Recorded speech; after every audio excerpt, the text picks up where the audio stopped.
Wow, ఒకసారి right side ఆ view చూడండి. మీకు రైట్ సైడ్ వ్యూ చూపిస్తే చూడండి. See this camel.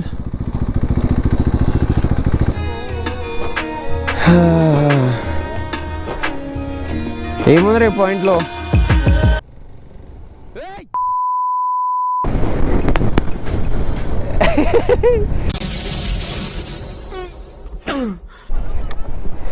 అరే ఒక గ్లౌజ్ ఏదో పడిపోయింది.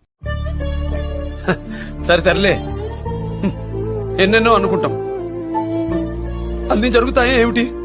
అసలు ఈ లొకేషన్లో కూర్చొని బ్రేక్ఫాస్ట్ చేస్తే ఎంత బాగుంటుంది మీరే చెప్పండి. ఇక్కడ ఏదో పకోడీలు చెప్పాము మేము.